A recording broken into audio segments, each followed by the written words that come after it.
स्वागत है आप सभी का ग्लोबल आईटीआई यूट्यूब चैनल में। आज की वीडियो में हम लोग employability skill ITI first year सभी ट्रेड के लिए क्वेश्चन सॉल्व कर रहे हैं। इसके पहले हम लोग लगभग 7 क्लासेज आपको प्रोवाइड कर दिए हैं, 7। ठीक है, आज क्लास कौन सी है? आज क्लास 8th है। इसके पहले क्लासेज आप प्लेलिस्ट वाले ऑप्शन में देख सकते हैं। ग्लोबल आईटीआई जो है टाइप कीजिए यूट्यूब में, उसके बाद होम अबाउट होम होता है, होम के बगल वीडियोज़ का ऑप्शन होता है, इसी तरह से होता है ना। तो वीडियोस के बगल में प्लेलिस्ट का ऑप्शन होता है, यहाँ पे एम्प्लॉयबिलिटी स्किल फर्स्ट ईयर की प्लेलिस्ट होगी, या फिर वीडियो के डिस्क्रिप्शन में भी मैं लिंक दे दूंगा। उसके अलावा आप टेलीग्राम पर भी ज्वाइन कर सकते हैं। टेलीग्राम पर सर्च कीजिए ग्लोबल आईटीआई, वहाँ पर लगभग 50,000 से ज़्यादा स्टूडेंट्स जुड़े हुए हैं। यहाँ पर क्या होता है, कोई भी वीडियो अगर आप मिस कर गए, नोटिफिकेशन नहीं गया, तो यहाँ पर आपको सीरियल वाइज सारी वीडियोज़ मिल जाती हैं। ठीक है, तो इसलिए टेलीग्राम से ज़रूर जुड़िए, तो वहाँ से आपको बेहतर हो जाएगा। प्लस इस वेबसाइट से आप पीडीएफ डाउनलोड कर सकते हैं और रिलेटेड ट्रेड से जो है टेस्ट भी डाउनलोड कर सकते हैं। वेबसाइट ओपन करेंगे तो एक कोर्स का ऑप्शन होगा, वहाँ जाइए और अपने अकॉर्डिंग सेलेक्ट कीजिए कंटेंट, और ये सब फ्री है जो भी वेबसाइट पे कंटेंट है। ठीक है, और जो टॉपिक है, टॉपिक कौन सा है? English literacy. इसके जो है शुरू के 1 से 20 तक क्वेश्चन इसके पहले क्लासेज में कराया जा चुका है। आज हम लोग 21 से 40 तक के क्वेश्चन देखेंगे। ठीक है, और इंग्लिश लिटरेसी है, इसीलिए इसके जो क्वेश्चंस हैं उनकी लैंग्वेज हमने इंग्लिश रखी है, क्योंकि इंग्लिश को सिर्फ इंग्लिश में ही समझा और सही आंसर दिया जा सकता है। और संभवतः परीक्षा में जो होती है परीक्षा, तो अगर आपके टोटल लगभग 10 चैप्टर हैं, तो 10 चैप्टर में 9 चैप्टर के तो हिंदी में क्वेश्चन आते हैं हमेशा से। जो इंग्लिश का क्वेश्चन है, एक चैप्टर बचता है, वो उसके क्वेश्चन इंग्लिश में ही रहेंगे। अगर इंग्लिश का क्वेश्चन इंग्लिश में नहीं रहेगा तो आप सही जवाब कहाँ से देंगे? ठीक है, बाकी जो 9 चैप्टर हैं उसमें आपको हिंदी लैंग्वेज मिल जाएगा, बट इंग्लिश जो है इंग्लिश में ही रहती है जनरली। ठीक है, इसलिए हम इंग्लिश में यहाँ पर आपको बताएंगे, एक्सप्लेन हिंदी में कर देंगे, जिससे आपको हिंदी की जो कमी है वो समझ में, मतलब प्रॉब्लम ना हो समझने में। ठीक है, fill in the blanks with the appropriate linking word you must. ठीक है, एक यहाँ से सेंटेंस दे रखा है, यहाँ से यहाँ तक एक सेंटेंस दे रखा है, और इसमें जो है यहाँ से जो 4 शब्द दिए हुए हैं, finally, in the beginning, never, after, इनमें से कोई आपको यहाँ पर एक सेट करना है। इसमें क्या कह रहा है? कह रहा है कि you must sign out of your email. कह रहा है कि अगर आपने कहीं कंप्यूटर में अपनी ईमेल आईडी ओपन कर रखा है, मान लेते हैं आपने जीमेल यहाँ पर ओपन कर रखा है, लॉगिन कर रखा है आपने, यहाँ पर सब मेल दिखा रही है, 1 2 3 4 5 6 7 ऐसे 2 4 500 आपकी मेल हैं, वो सब दिखा रही हैं लिखी हुई। तो कह रहा है कि आप अपनी ईमेल आईडी को सबसे पहले क्या करिए? साइन आउट करिए। साइन आउट करिए या लॉग आउट करिए, दोनों एक ही शब्द होता है। ईमेल अकाउंट को क्या करना है? साइन आउट करिए। उसके बाद कह रहा है नेक्स्ट, क्लोज द ब्राउजर। मान लेते हैं कौन सा ब्राउजर है, आपने इसमें ओपन कर रखा है, और ये कौन सा ब्राउजर है? क्रोम ब्राउजर है। तो कह रहा है कि साइन आउट कर दीजिए, उसके बाद क्रोम ब्राउजर को क्लोज कर दीजिए। ठीक है, उसके बाद कह रहा है स्विच ऑफ योर कंप्यूटर, अपने कंप्यूटर को बंद कर दीजिए। तो अब उसी में से आपको देख लीजिए, कह रहा है कि नेवर, मतलब कंप्यूटर को कभी मत बंद कीजिए। कह रहा है कुछ देर बाद बंद करिए, कह रहा है शुरू में ही बंद कर दीजिए। तो ये सब कहीं नहीं सेट होगा, ये शब्द आपका सेट होगा यहाँ पे, फाइनली। फाइनली, पहले हम अपना ईमेल को लॉग आउट कर देंगे, ब्राउजर को क्लोज कर देंगे, और फाइनली कंप्यूटर को बंद कर देंगे। तो यहाँ पर आंसर आपका कौन सा सही हो जाएगा? Finally, answer A. ठीक है, नेक्स्ट चलते हैं। दैट वॉज माई पेन, वो मेरी पेन थी। वेयर इज, यहाँ पर इसमें से आपको सेलेक्ट करना है। देखिए यहाँ पे टाइप करना भूल गया हूँ मैं, ABCD हो जाएगा। तो जैसे कहीं आप 2-4 लोग बैठे हुए हैं, 2-4 लोगों के बीच आप बैठे थे, पेन वगैरह यूज़ कर रहे थे, उसके बाद आप बोल रहे हैं गायब हो गई, फिलहाल आपको मिल नहीं रही है, तो आप बोलेंगे कि वो मेरी पेन थी, अभी कहाँ है, मतलब कहाँ गई मेरी पेन। ऐसे लोग ढूंढते हैं ना कि यार वो मेरी पेन थी, अभी कहाँ है। ठीक है, तो इसके साथ क्या सेट होगा? पेन क्या होता है? पेन निर्जीव होती है, इसलिए यहाँ पर सेट होगा प्रोनाउन ये वाला। ठीक है, where is it, answer B सही होगा। ग्रामर बहुत बेहतर नहीं आता है मुझे, लेकिन आपको थोड़ा बहुत बता सकता हूँ। वेयर इज इट, ठीक है, तो यहाँ पर ये सुटेबल सेंटेंस है, इस हिसाब से आपका आंसर बी सही होगा। इज दैट कृष्णाज हेलमेट, क्या ये प्रश्नवाचक चिन्ह इसलिए लगा है क्योंकि इसमें प्रश्न पूछा जा रहा है। देख रहे हैं सबसे पहले इज लगा हुआ है कि क्या यह कृष्णा का हेलमेट है। तो अगर आपको पता है कि कोई आपसे पूछता है कि क्या ये कृष्णा का हेलमेट है, तो आप क्या बताएंगे? हाँ, ये उसका हेलमेट है। ठीक है, हाँ ये उसका हेलमेट है। उसका मतलब यहाँ पर देख लीजिए, ही तो सेट होगा नहीं। ठीक है, यहाँ पर क्या होगा? उसका, इट इज़ हिज, ये उसका हेलमेट है, it is his helmet. Helmet नहीं लगेगा, इतना ही बोल देगा कोई कि हाँ ये उसका है, तो सेंटेंस क्या होगी? कंप्लीट हो जाएगा। आंसर सी सही हो जाएगा 23rd का। नेक्स्ट चलते हैं।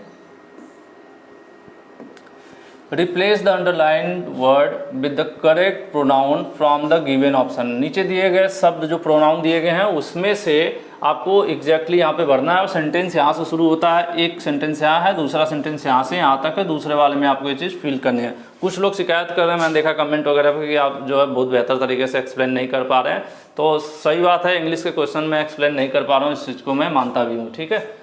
आई नो विराट कोहली, मैं विराट कोहली को जानता हूँ, मैं नहीं जानता भाई, ये जानते हैं जो ये लिखे हैं, ठीक है। तो आई नो विराट कोहली, उसके बाद फिर इसी चीज़ को आपको प्रोनाउन यूज करते हुए मतलब इसी सेंटेंस को लिखना है। तो क्या बोलोगे, हाँ मैं उसको जानता हूँ ना, या हाँ मैं उनको जानता हूँ, तो यहाँ पर आपका क्या सेट हो जाएगा, यहाँ पे आपको सेट हो जाएगा हिम, ठीक है, आई नो हिम। अगर हम उसके किसी चीज़ को जानते कि यार हम उसके इस चीज़ को जानते, उसको तो हो जाता है आई नो हिज, उसके बाद वो सेंटेंस आगे हो जाता है उसके किसी चीज़ को जानते हैं, लेकिन उन्हीं आदमी की बात हो रही है कि मैं उनको जानता हूँ, ठीक है, तो वहाँ पर क्या होगा, हिम सेट होगा, ठीक है। तो 24 का आंसर क्या सही हो जाएगा, डी सही हो जाएगा।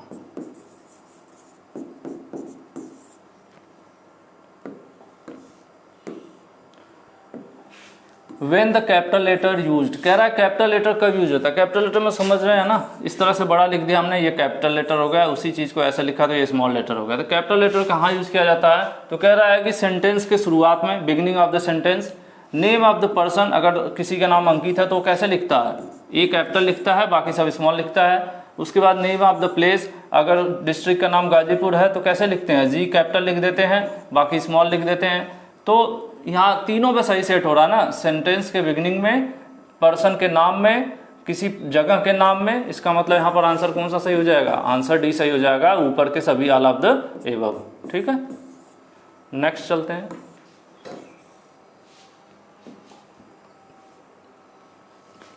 विच punctuation mark should be used in following sentence.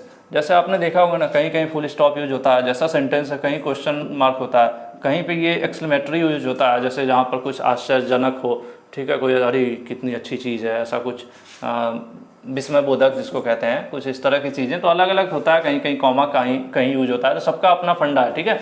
तो यहाँ पे क्या पूछ रहा है, इस सेंटेंस की बात कर रहा है, इस सेंटेंस में हमें सेट करना है, तो हम क्या सेट करेंगे, is there any site engineer here. अगर कोई पूछ रहा है 2 4 10 लोगों के बीच में जाकर कि यहाँ पर कोई साइट इंजीनियर है क्या, तो क्या कर रहा है, प्रश्न पूछ रहा है ना, क्वेश्चन पूछ रहा है, यहाँ पर कोई साइट इंजीनियर है क्या, शुरुआत में ही यहाँ पर देखिए इज लगा हुआ है, ठीक है।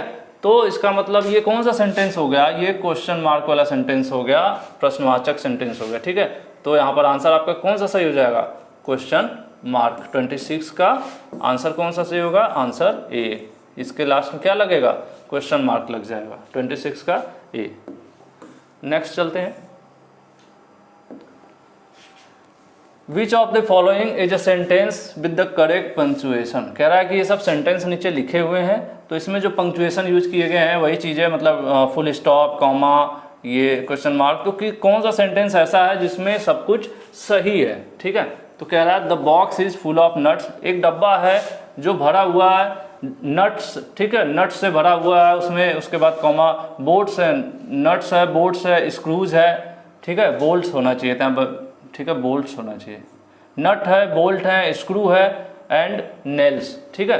तो ये सेंटेंस सिंपल सा है, इसमें कोई प्रश्नवाचक नहीं है, ठीक है। कह रहा है कि एक बॉक्स है, भरा हुआ है, नट, बोल्ट, स्क्रू ड्राइवर्स और नेल्स, इन चीज़ों से भरा हुआ है, तो इसको हम सबसे सिंपल सा लिखेंगे। देखिए इसमें प्रश्नवाचक लगा हुआ है, तो ये नहीं सही होगा, क्योंकि कुछ पूछा नहीं जा रहा, आपसे नहीं पूछा नहीं जा रहा है कि इसमें क्या है, ठीक है। ये पूछा जाता है कि डब्बे के अंदर क्या है, तो ऐसा नहीं पूछा जा रहा है। और ना ही ये कोई ऐसा बहुत भयंकर चीज़ है जिससे आप बहुत सरप्राइजली हो जाए कि विस्मयबोधक कि अरे यार इसमें नट बोल्ट है तो ऐसा तो होगा नहीं।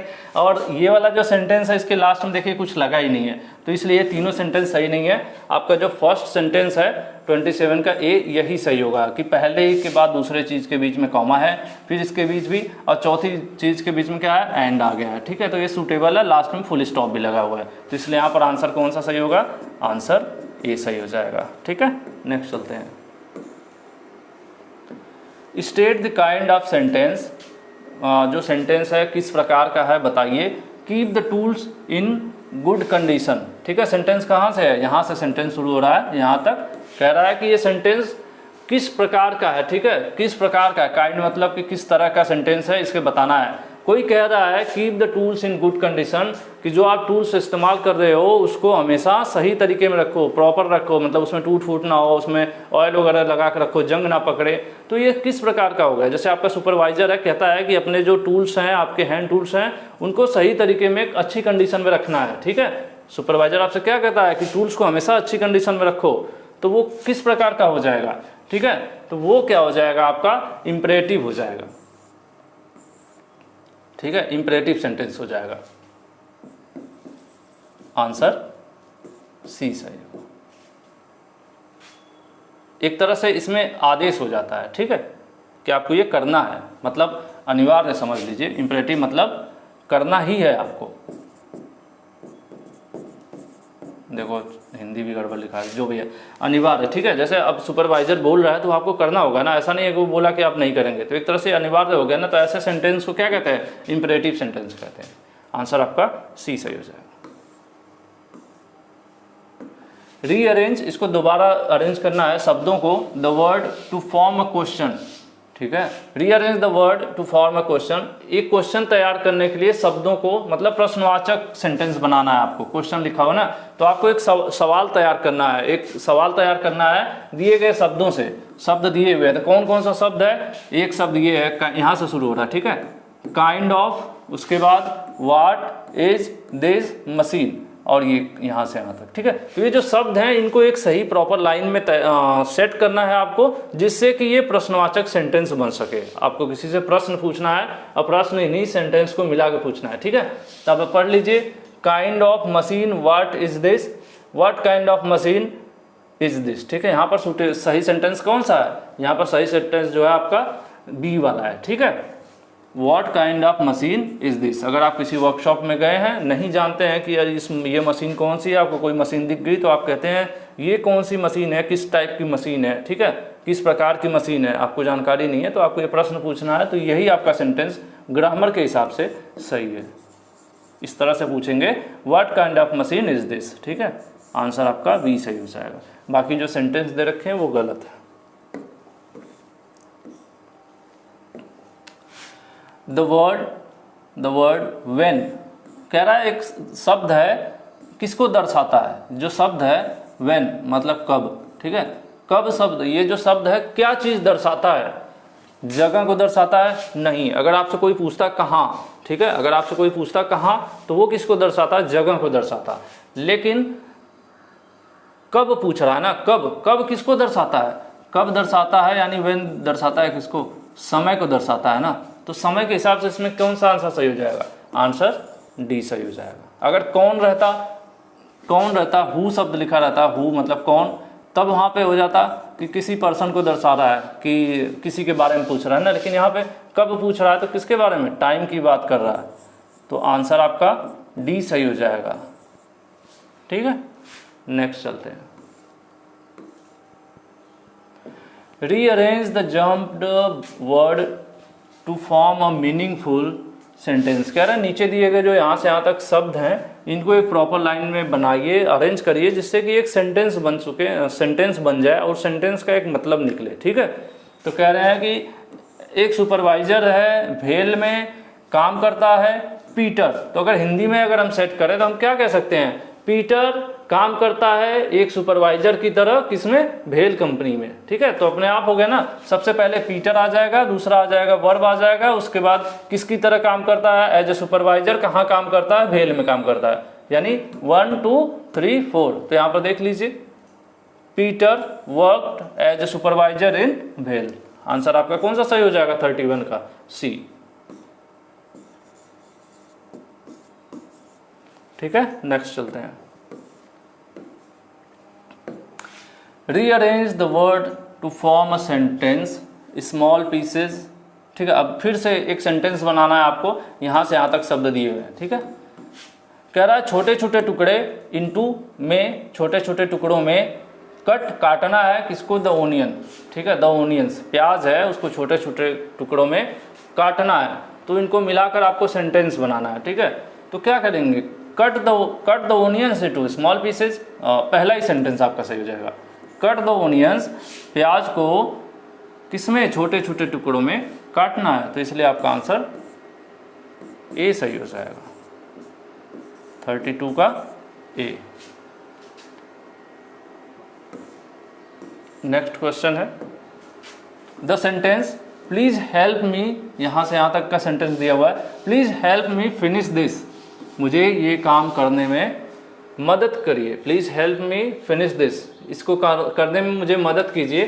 कैन बी यूज टू, पूछ रहा है कैन बी यूज टू, क्यों, ये शब्द कहाँ इस्तेमाल कर सकते हैं आप, ठीक है, ये सेंटेंस जो है इसको कहाँ इस्तेमाल कर सकते हैं, किसी को ओपिनियन देने के लिए नहीं, कोई इन्फॉर्मेशन शेयर करने के लिए नहीं, आप क्या कर सकते हैं, रिक्वेस्ट कर रहे हैं, यहाँ पर आप क्या कर रहे हैं, एक रिक्वेस्ट कर रहे हैं कि मेरी मदद करिए, ठीक है, आंसर ये कैसा सेंटेंस है, रिक्वेस्ट करने वाला सेंटेंस। आप किसी से रिक्वेस्ट करते हैं प्लीज़ मेरा रिचार्ज करवा दो, कोई रिक्वेस्ट करता है आपसे, तो जहाँ पे प्लीज़ आ गया तो क्या हो जाएगा, वो रिक्वेस्ट वाला सेंटेंस हो जाएगा, ठीक है।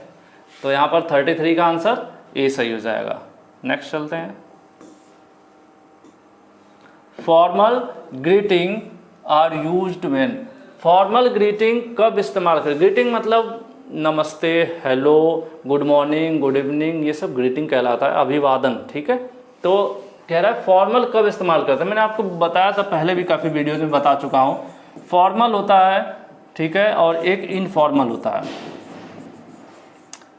अब ये बहुत सी चीज़ें होती हैं, फॉर्मल कम्युनिकेशन होता है, इनफॉर्मल कम्युनिकेशन होता है, फॉर्मल ड्रेस होती है, इनफॉर्मल ड्रेस होती है, ठीक है।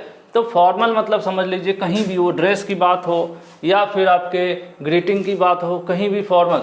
फॉर्मल मतलब आप अपने से बड़े लोगों, ठीक है, या अपने सीनियर, ठीक है, या अपने टीचर, ठीक है, कंपनी के सुपरवाइज़र, ऐसे लोगों से अगर आप बात कर रहे हैं या ऐसी जगहों पर आप काम कर रहे हैं, कंपनी वगैरह में, कॉलेज में जा रहे हैं, तो ऐसी जगहों पर आपको फॉर्मल ड्रेस, फॉर्मल बातचीत, फॉर्मल ग्रीटिंग इस्तेमाल करना पड़ता है। बाकी घर पर, दोस्तों के बीच, शादियों में मिलते हैं, पार्टियों में मिलते हैं, ऐसे मार्केट में मिलते हैं, ठीक है, सेम उम्र के लोग हैं आपके, आपसे छोटे हैं, ठीक है, इस तरह के दो फ्रेंड हैं, तो ये सब इनफॉर्मल कम्युनिकेशन होता है। और ऐसी जगहों पर आप इनफॉर्मल कपड़े पहनते हैं, टी शर्ट, जीन्स, कुछ भी लाल पीला कटा फटा सब पहन लेते हैं, ठीक है। तो ये चीज़ है, यहाँ के हिसाब से अब देखिए, फॉर्मल ग्रीटिंग आर यूज्ड कब इस्तेमाल किया जाता है, मीटिंग समवन न्यू, जब हम किसी नए से मिलते हैं और आपसे older in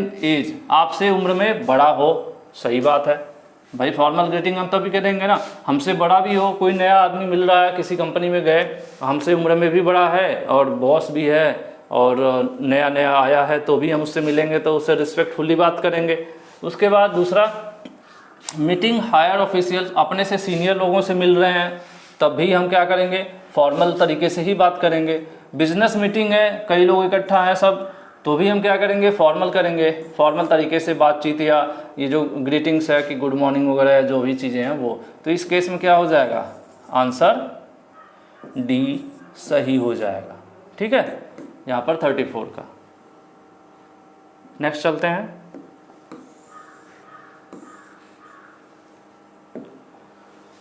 to whom can you से दिस सेंटेंस, आप किसको यह सेंटेंस बोल सकते हैं, ठीक है, किससे बोल सकते हैं, कौन सा सेंटेंस, नीचे लिखा हुआ है यहाँ से यहाँ तक, hey it's been long time since we met, ठीक है।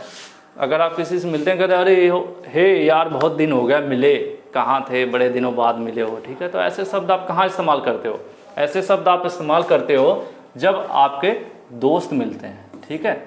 आपके सुपरवाइज़र मिलेंगे तो कहोगे अरे कहाँ थे इतने दिन, नहीं, आप ऐसे नहीं कहोगे, या आप अपने दोस्तों के साथ हे हाय ऐसे शब्द इस्तेमाल कर सकते हैं, ठीक है। आंसर बी सही हो जाएगा यहाँ पे। नेक्स्ट चलते हैं, when I introduce my self, अगर मैं अपना परिचय देता हूँ किसी को, ठीक है, अगर मैं कहीं मीटिंग में हूँ या कोई मिलता है मुझसे या दो चार लोग इकट्ठे हैं, वहाँ पे मैं अपना इंट्रोडक्शन दे रहा हूँ कि भैया मेरा नाम विवेक सिंह यादव है और मैं ग्लोबल ITI पे पढ़ा रहा हूँ और ग्लोबल ITI हमारे घर का है ठीक है, ऐसा कुछ मैं अपनी चीज़ें बता रहा हूँ आपके सामने, ठीक है। तो इसको क्या कहेंगे, इस मतलब इस सेंटेंस का क्या मतलब है, तो it help us to know about our self, कह रहा है इससे हमें अपने बारे में पता चलता है नहीं, ठीक है। इससे हमें क्या होगा, इससे दूसरों को मेरे बारे में पता चलेगा। अगर मैं अपना इंट्रोडक्शन किसी को दे रहा हूँ तो इसका मतलब वहाँ जो लोग हैं, दूसरे लोग हैं, उनको मेरे बारे में पता चलेगा, ठीक है। तो उस हिसाब से आप सेंटेंस यहाँ पर ढूंढ लीजिए। हेल्प्स अदर, ये देखिए, helps other to know about me, ठीक है। अगर मैं अपने बारे में इंट्रोडक्शन दे रहा हूँ तो क्या होगा, दूसरों को मेरे बारे में जानकारी मिलेगी, इसलिए यहाँ पर आंसर सी सही होगा। हमारे बारे में ज़्यादा जानकारी अगर आपको चाहिए तो एक चैनल है विवेक अभिषेक ब्लॉग, हालांकि आजकल वीडियो नहीं बन रहा है लेकिन भविष्य में बनाएंगे, तो वहाँ पर हमारी जानकारी आप विवेक अभिषेक ब्लॉग्स सर्च कीजिए, सब्सक्राइब कीजिए, ठीक है। यार कुछ बोलना मत, कुछ लोग बोलने लगेंगे प्रमोशन कर रहे हैं, ठीक है। आंसर सी सही हो जाएगा। नेक्स्ट चलते हैं। Which of the following expression can be use to make request, कह रहा है इसमें से कौन सा ऐसा सेंटेंस है जो क्या है रिक्वेस्ट करने के लिए, मतलब सेंटेंस या शब्द है जो कि रिक्वेस्ट करने के लिए इस्तेमाल किया जाए, ठीक है। एक्सप्रेशन मतलब तरीका, जैसे एक तरीका होता है कि मैं आपसे मुस्कुरा मुस्कुरा कहूँ यार प्लीज़ सब्सक्राइब कर दो, प्लीज़ सब्सक्राइब कर दो, ठीक है, तो आप कर दोगे। या फिर कुछ मतलब नहीं भी करेंगे, कुछ लोग समझ जाएंगे कि यार ये तो बना रहा है, ठीक है। तो उसी तरह से है, मतलब एक्सप्रेशन होते हैं हर चीज़ के, हर सेंटेंस का एक्चुअली। तो कोई एक ऐसा भी होगा, आपका होगा या होगी, कोई कहता होगा यार प्लीज़ प्लीज़ प्लीज़ मेरे फ़ोन में रिचार्ज करा दो, और आपके फ़ोन में बैलेंस नहीं होगा, फिर भी आप शायद उसके फ़ोन में रिचार्ज कराते होंगे। कोई कराता है तो वहाँ करके कमेंट करना, ठीक है। तो वहाँ पे प्लीज़ शब्द, प्लीज़ मतलब क्या, रिक्वेस्ट कर रहे हैं आप, ठीक है। तो यहाँ पर वही एक्सप्रेशन की बात कर रहा है। Which of following can be use to make request, request करने के लिए कौन सा शब्द इस्तेमाल होगा, रिक्वेस्ट करने के लिए आपका ये जो एक्सप्रेशन है यूज होता है, ठीक है। अब इसको आप ऐसे तो नहीं बोल सकते प्लीज़ कर दो, ठीक है, गुस्से में, मतलब एक्सप्रेशन आपका गुस्से वाला और बोलोगे प्लीज़, ऐसा संभव है नहीं, ठीक है। तो यहाँ पर आंसर आपका सी सही होगा। चलिए आगे चलते हैं। सी था ये, मैंने ध्यान नहीं दिया, हाँ प्लीज़, ठीक है, आंसर सी सही था। 38 पर आते हैं। 38 का देखते हैं।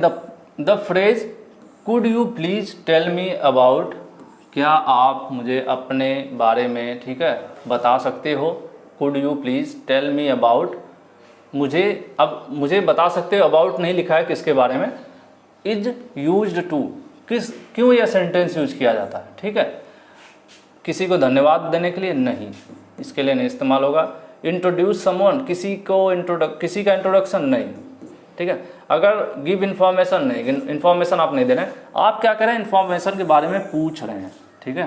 कैसे, could you please tell me about this car, अगर इसके हो जाए आगे अबाउट दिस कार, कि क्या आप मुझे इस कार के बारे में जानकारी दे सकते हो, तो क्या कर रहे हो आप, जानकारी मांग रहे हो ना।